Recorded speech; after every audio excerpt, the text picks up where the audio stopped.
La fumée de cigarette contient plus de 4000 substances chimiques différentes, dont le principal composant est la nicotine. La nicotine est un liquide incolore que l'on trouve à l'état naturel dans la plante appelée tabac. La nicotine est une drogue qui induit une dépendance et le tabagisme est l'une des formes de dépendance à la nicotine les plus répandues aux États-Unis. Le tabagisme, qui touche l'ensemble de la population mondiale, provoque l'apparition de maladies directement liées à la fumée de cigarette. Les effets de la nicotine sur le cerveau et le corps sont complexes. En fumant une cigarette, le fumeur absorbe environ 1 à 2 mg de nicotine.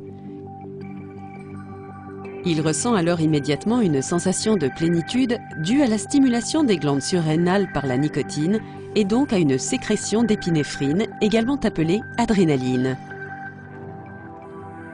Ce pic d'adrénaline stimule l'organisme et provoque une hausse de la tension artérielle et une accélération du rythme respiratoire et du rythme cardiaque.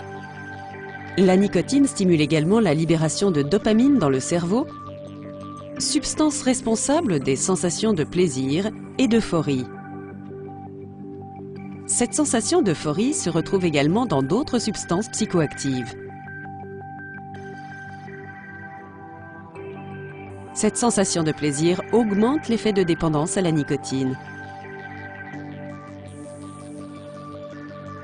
Une exposition répétée à la nicotine entraîne un phénomène de tolérance, c'est-à-dire que le corps a progressivement besoin de doses plus fortes pour obtenir le même effet stimulant. Lorsque le taux de nicotine consommé n'est pas suffisant, le fumeur ressent les symptômes du sevrage tabagique. Il s'agit notamment d'une baisse du rythme cardiaque, d'une difficulté à se concentrer, d'une nervosité, de maux de tête, d'une augmentation de l'appétit et d'une prise de poids, d'insomnie, d'irritabilité et de dépression.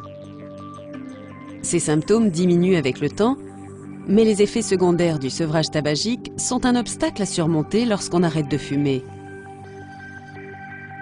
Il existe aujourd'hui diverses techniques et solutions pour aider les personnes qui veulent arrêter de fumer. N'hésitez pas à rencontrer un professionnel de la santé pour connaître la solution qui vous convient le mieux.